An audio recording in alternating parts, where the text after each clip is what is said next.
तिथून आपण थोडं पुढे जातो 14 जून ते 14 जुलैकडं. रास येते मिथून, बुधाचा आणि रवीचा संयोग.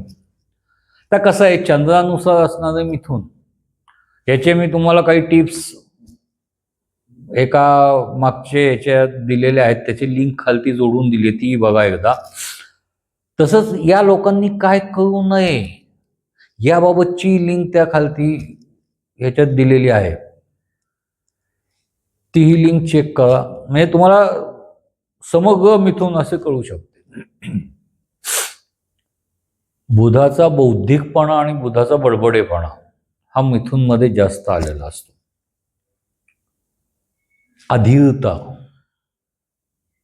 कुठली गोष्ट घाईघाईत संपवणे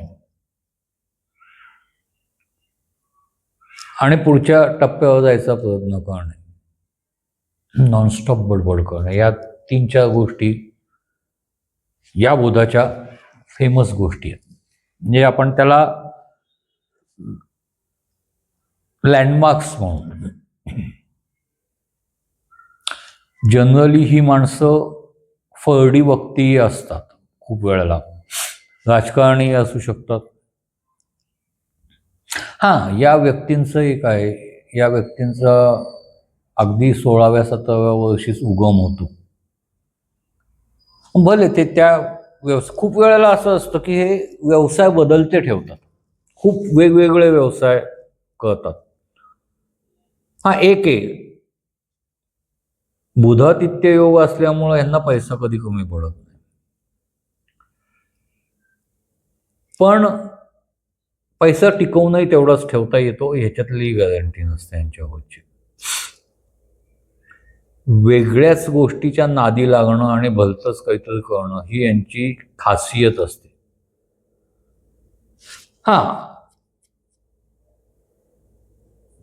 तुम्हाला मी पहिल्या लिंकमध्ये सांगितल्याप्रमाणे की यांना डिसिजन घ्यायचं डेअरिंग नसते.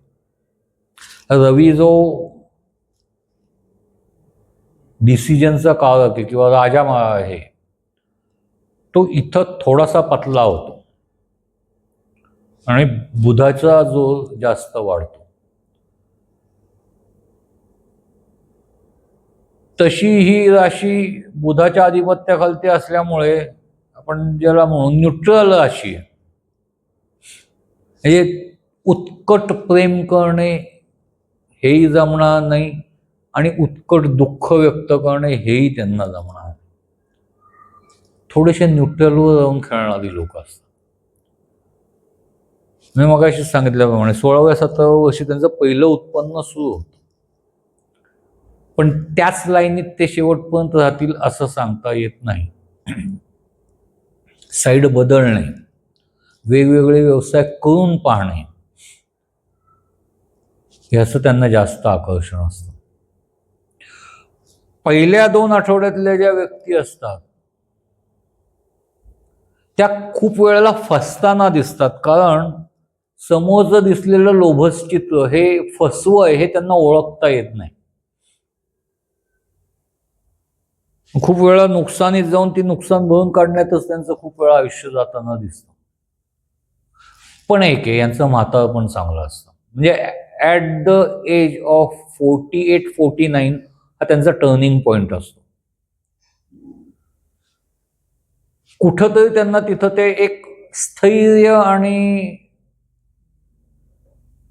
वेगळेपणा मिळतो आणि त्यानंतर ते फ्लोमध्ये चांगले जातात. 16 ते 48 हा त्यांचा स्ट्रगलिंग पिरियड असतो, 32 वर्ष तब्बल. यात ते अप अँड डाऊन्स अनुभवतात थोडेफार, पण ठीक आहे. 48 नंतर त्यांना जशी एक स्वतःची लय सापडते तसे ते त्यानंतर शेवटपर्यंत लयबद्धरित्या राहतात. या राशीला आपण पाण्यासारखी म्हणू, म्हणजे पाणी तेरा रंग वैसा जिसमें मिलाओ वो वैसा. पण एक आहे, पाणी कशातही मिसळलं तर रंग बदलतं, गुणधर्म नाही सोडत. एक खूप तहान लागलेली असताना लिमका समोर आला म्हणून तहान भागत नाही असं होतं का? नाही, भागते ना. लिंबू पाणीच आहे ना ते. लिंबासारखं लिंबू आणि साखर घातल्यामुळं थोडंसं गोडसं आंबट झालंय, पण ते पाणीच आहे ना. तहान भागते तुमची. तसं आहे ते मिथुनाचं. जिथं जातील त्याप्रमाणे ते रंग बदलतील, पण तिथेही ते व्यवसाय करतील किंवा काही ना काहीतरी मिळवून परत येतील. एक आहे की या लोकांना प्रत्येक गोष्ट पैशात मोजायला आवडत नाही. त्यामुळे खूप वेळेला हे पैसा या गोष्टींना क्रायटेरिया ठेवत नाहीत.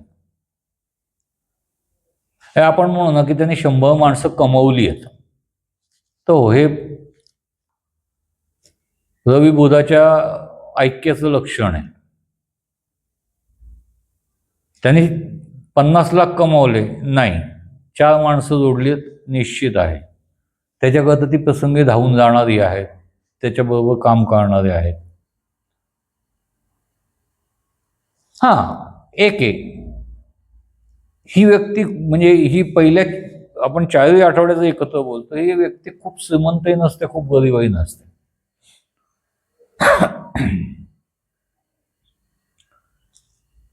पण ही 100 लोकांना जोडून ठेवलेली व्यक्ती असते. खूप वेळेला तुम्ही जर राजकारण कॅल्क्युलेट करायला गेला ना, तर ही व्यक्ती नगरसेवक पदापर्यंत जाते, खूप वेळ तिथंच जाते आणि अगदी शेवटी झाली तर आमदार, त्याच्या पुढं नाही. मंत्री विंत्री देखील नाही. हे त्या लेवलला येऊन थांबणारी लोक.